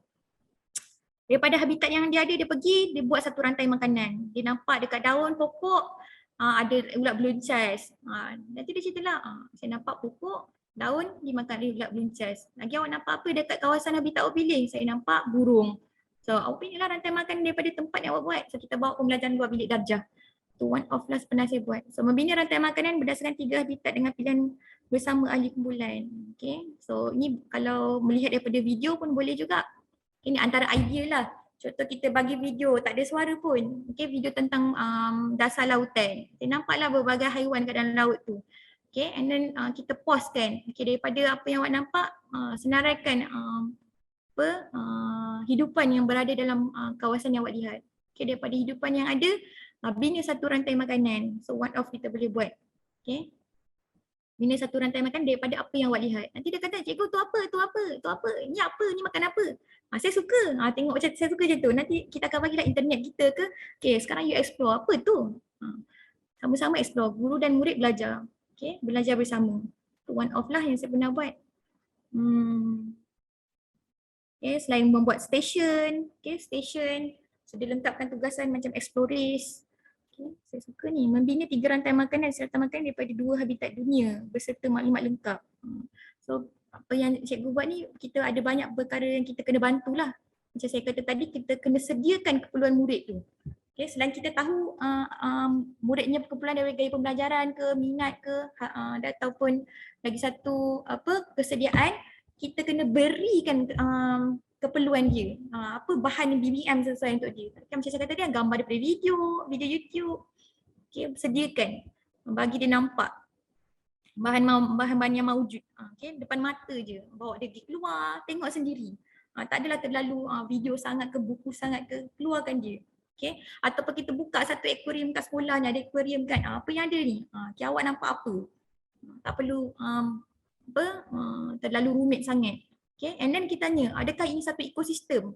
Ekosistem ke cikgu? Tak payah kita tunjuk akuarium je. Kenapa ekosistem cikgu? Tengok ada interaksi antara bukan hidup dan benda hidup. Apa interaksi dia? Oh ni cikgu, dia perlukan oksigen, dia ada pokok keluarkan beresah. So dia akan keluarkan tu je. Ekosistem tak semestinya kena besar. Kita ada makro ekosistem, kita akan ada micro ekosistem.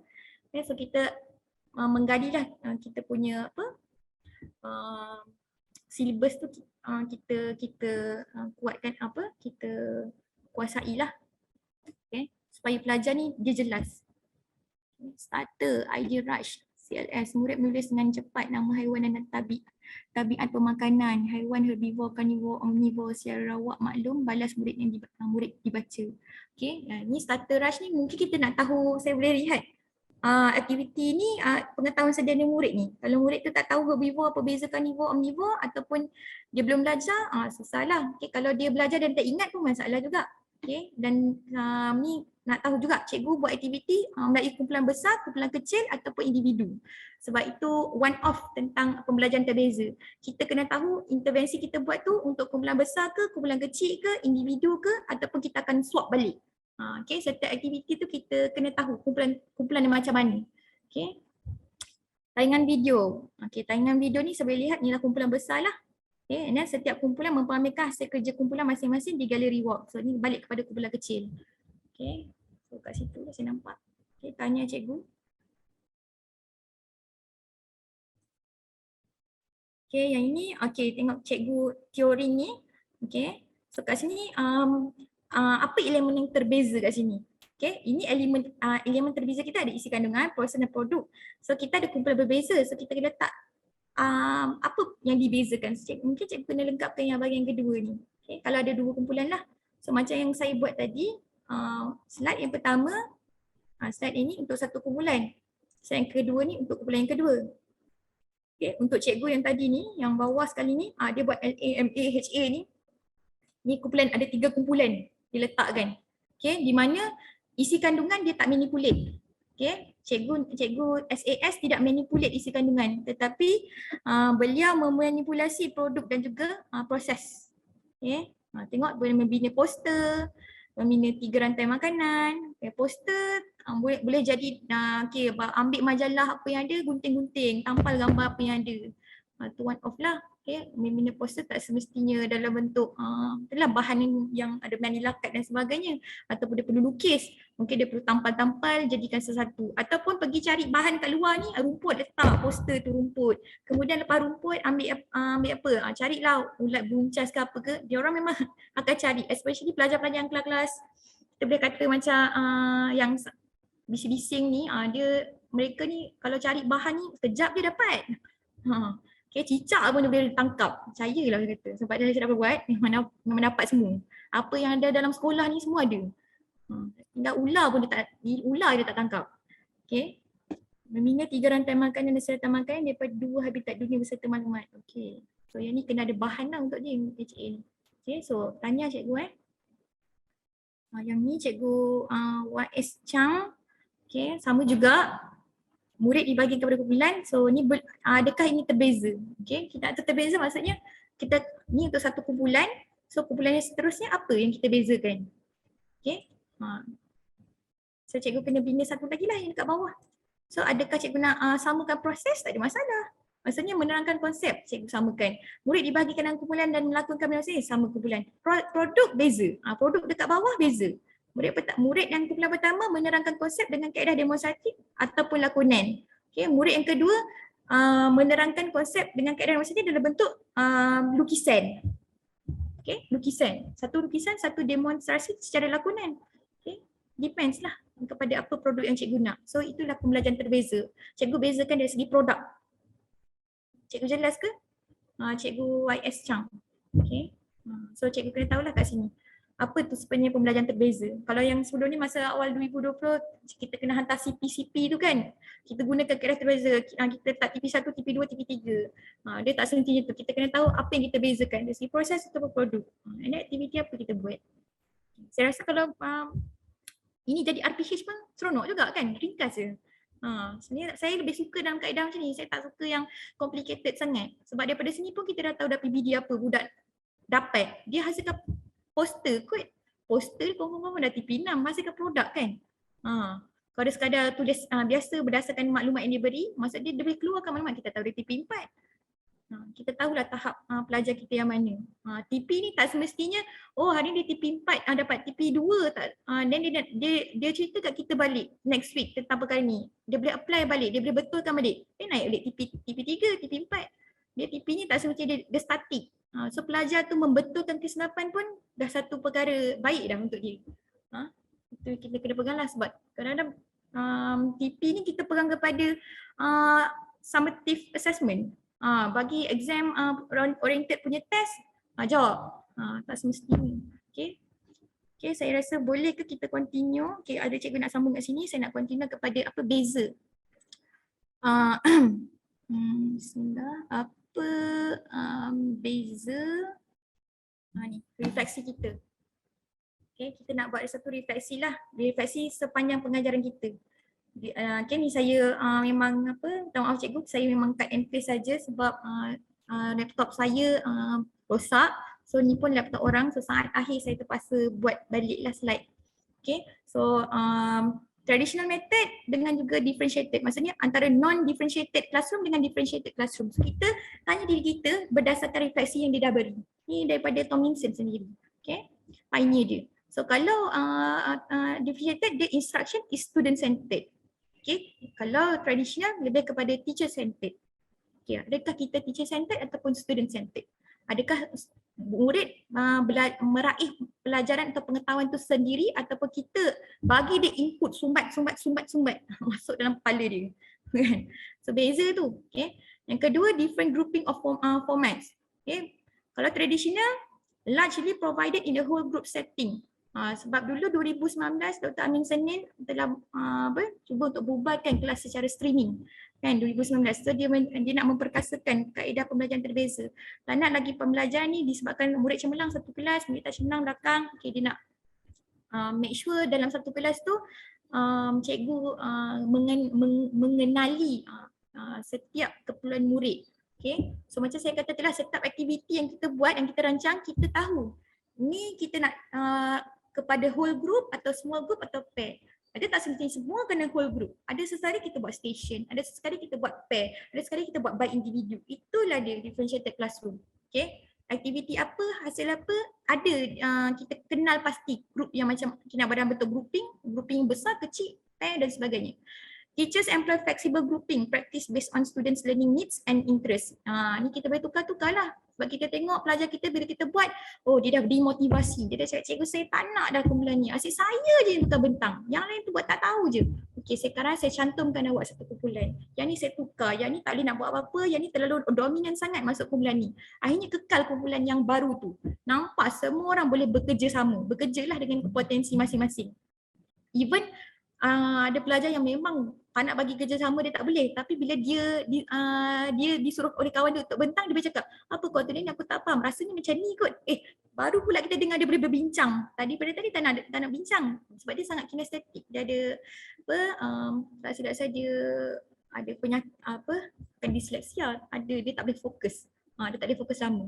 Okay, teachers assign challenging and engaging tasks to everyone in class. Ada task-task yang kita bagi yang perlu dia cari maklumat daripada internet. Kita bagi bahan kat dia. Kita suruh dia gali maklumat, keluarkan dalam bentuk mind map. Macam mana dia terjemahkan. Kita bagi berita. Okay, nak tahu tentang pemburuan dan juga penebangan hutan je pun. Tapi kita bagi satu artikel. Kita nak tengok macam mana dia keluarkan maklumat. Apa tajuk artikel, apa tajuk berita, apa kesan kepada aktiviti, apa aktiviti yang dinyatakan, dia keluarkan maklumat. Daripada situ kita boleh tengok, ada pelajar memang tak boleh keluarkan maklumat langsung walaupun dalam pasukan. Ada pelajar yang boleh brainstorm antara satu sama lain. Ada pelajar dia boleh bertanya kepada kita. Ada pelajar yang short sendiri. So kita kena kenal pasti kat situ. Okay. So and then instruction is provided in multiple ways. Okay, ada dalam bentuk lecture. Tak semestinya salah kalau kita bercakap dekat depan, kita terangkan. Tak mesti salah. Okay, penerangan pun one off. And then modeling, hands-on, visual presentation. Maksudnya pelajar hasilkan sesuatu. So ini kita manipulate daripada segi produk. Okay. Next yang terakhir.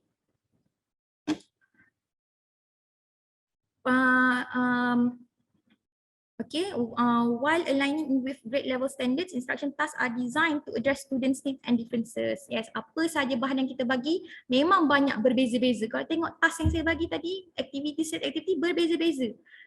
Kalau kita bagi satu task saja, budak tu tak boleh buat, pelajar tu tak boleh buat, dia akan jadi down. Aku tak pandai.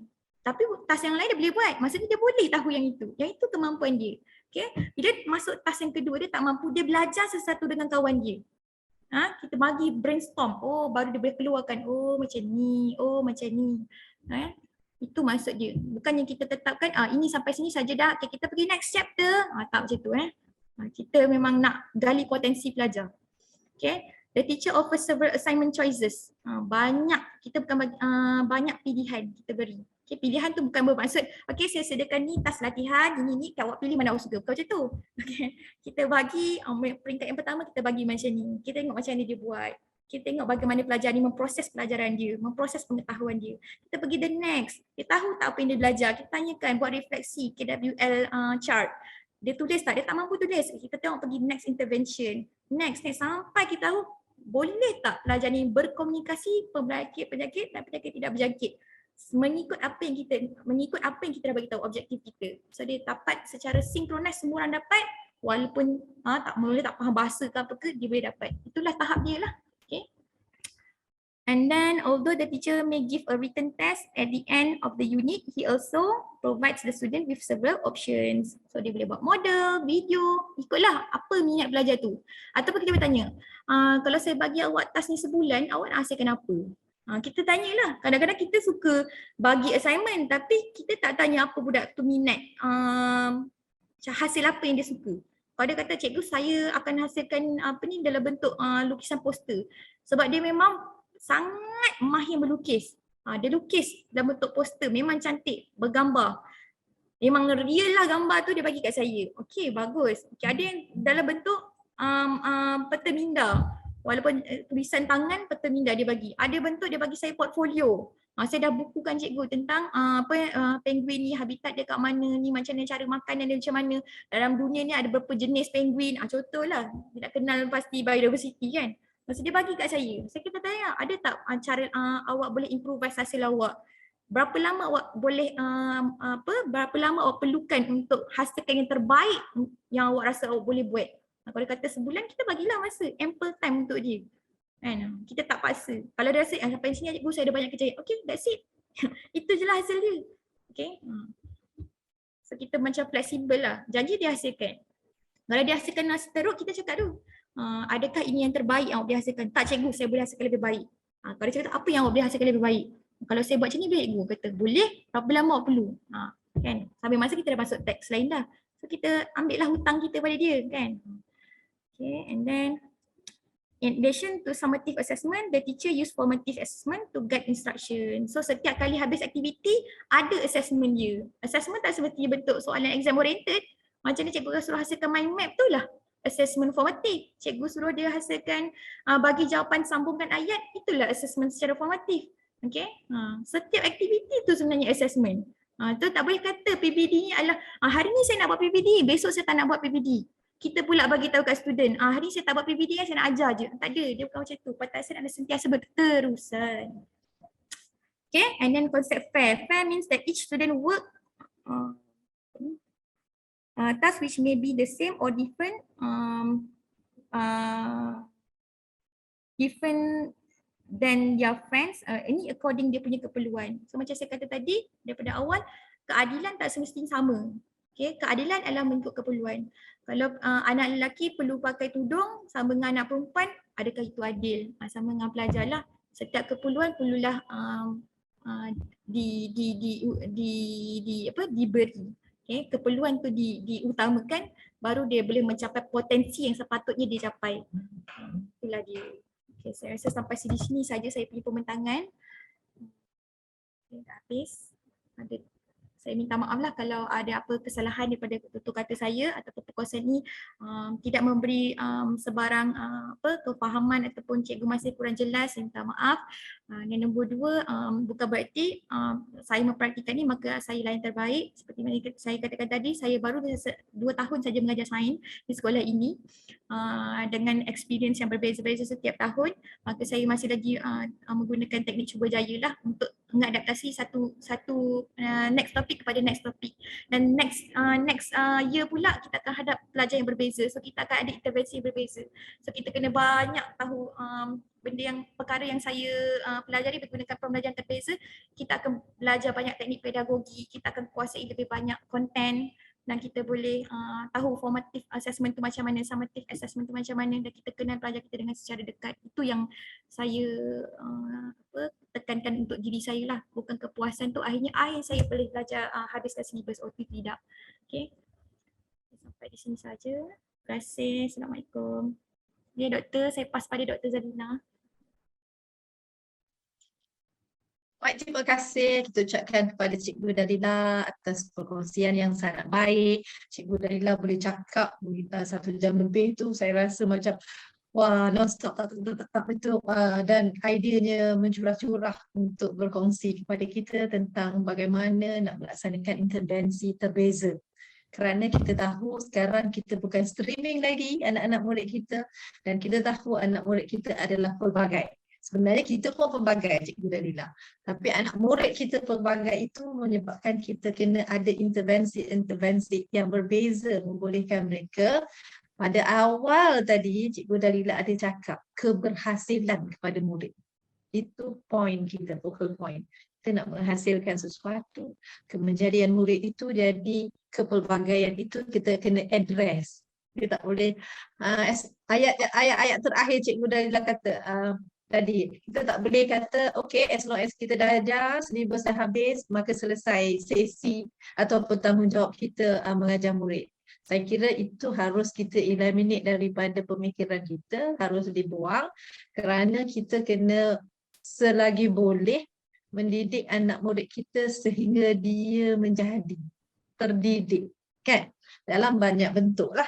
Saya kira tadi Cikgu Dalila akan berikan banyak cara, contoh-contoh bagaimana, contoh-contoh yang beliau sendiri lakukan semasa mengajar dalam classroom atau di luar kelas tapi bersama-sama dengan murid beliau. Jadi satu perkongsian yang sangat menarik, yang bagus, yang saya anggap ini boleh digunakan oleh guru-guru peserta yang ada pada hari ini dan boleh disebarluaskan kepada rakan-rakan lain.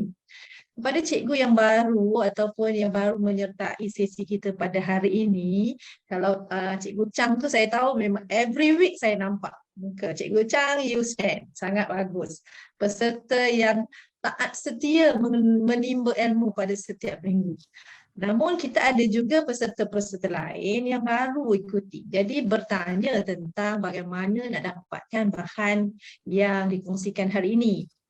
Jadi untuk pengetahuan semua, sesi ataupun video rakaman kita akan uploadkan dalam portal Connecting Dots Learning pada setiap hari Ahad.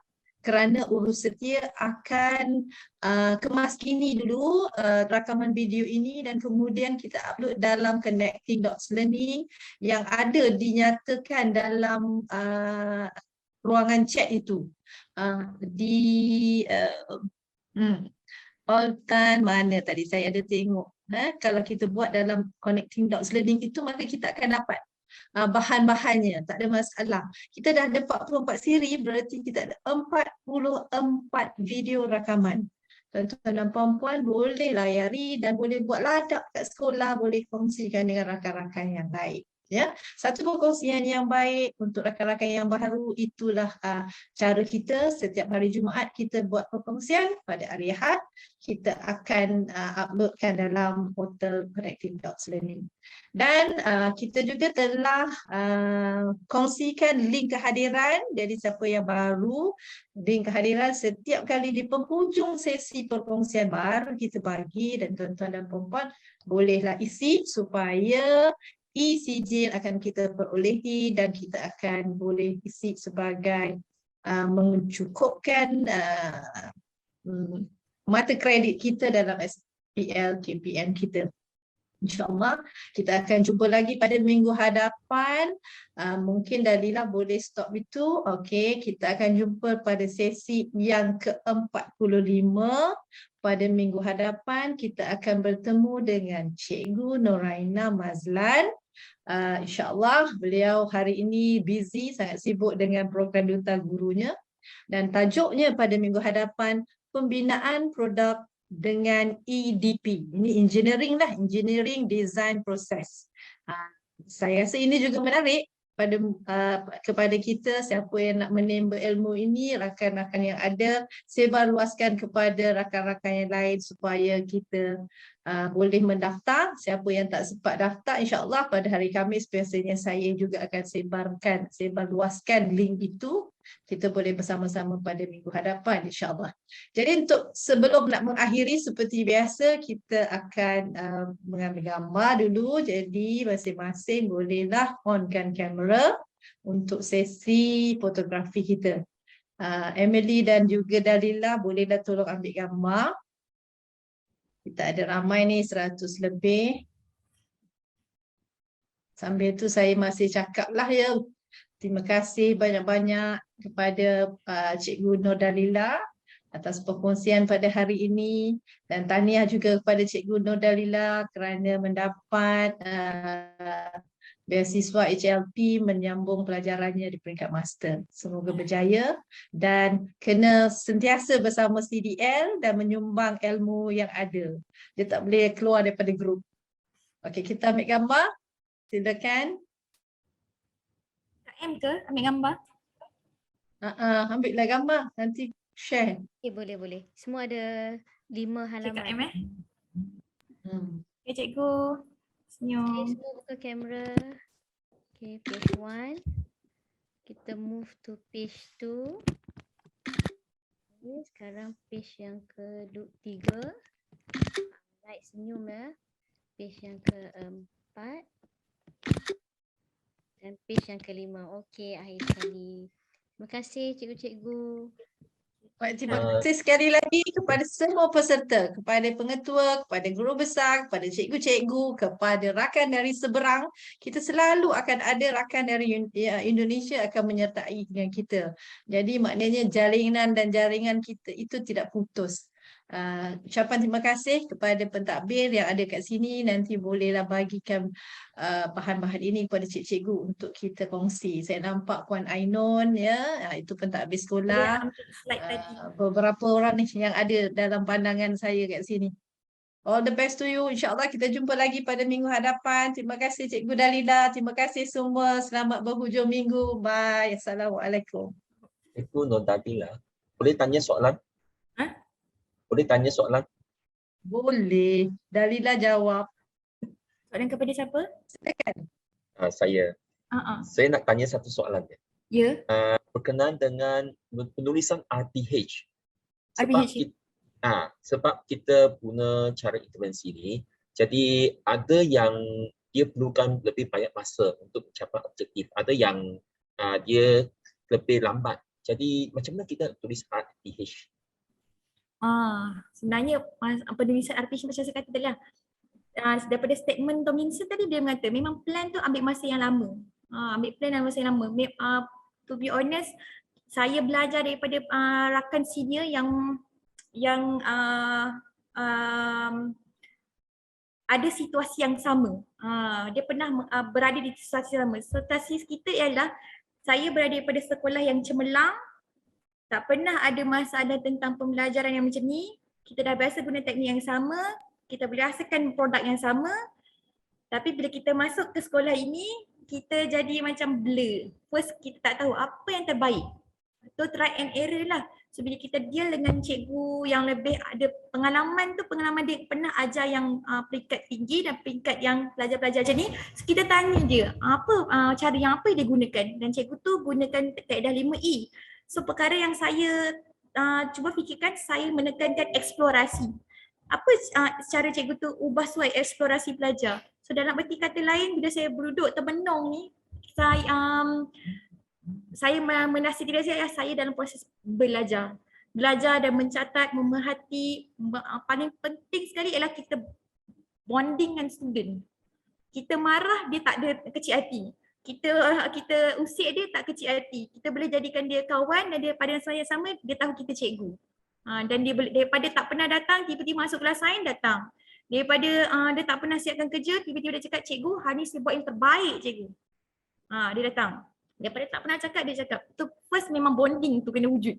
Itulah bonding tu yang menyebabkan kita bermotivasi. Nombor 2, kesalahan kita bila buat ni RPH ialah kita over expectation. Expectation kita tinggi sangat. Sebenarnya kegagalan kita ialah terlalu tinggi expectation sebab kita tak tahu student kita. Bonding tak wujud, maka expectation tinggi. Apatah lagi environment saya sebelum ni adalah daripada pelajar cemerlang. So bila masuk kat sini, kita expectation tinggi. So saya bersyukur sebenarnya berada di sekolah ini dalam masa 2-3 tahun, kerana kurang-kurang pun saya saya menghargai setiap pelajar dalam kelas ni. Bila mereka boleh mengeluarkan idea mereka sangat dalam kehidupan mereka, sebab mereka bukan budak asrama penuh. Mereka berada dalam kehidupan mereka yang B40, di mana mereka boleh melontarkan secara experience kehidupan sebenar mereka sendiri. Dan saya boleh katakan sepanjang saya mengajar di peringkat tinggi, SBP dan juga peringkat kelas-kelas dapat yang paling belakang, jarang dapat kelas depan, tak pernah pun. Saya kata, awak ni kalau terus macam ni, awak memang boleh jadi doktor cikgu. Awak boleh doktor, dia kata. Saya tahu cikgu, tapi saya malas. Tak ada cikgu yang pernah buat intervensi macam ni. Tak ada cikgu yang pernah hargai saya. Oh, saya kata, oh awak suka, alright. Okay, saya teruskan. Itulah motivasi yang saya ada. Kalau cakap SIP ni saya diam sebab saya sedih sebab pelajar saya menangis bila saya nak pergi. Terima kasih cikgu.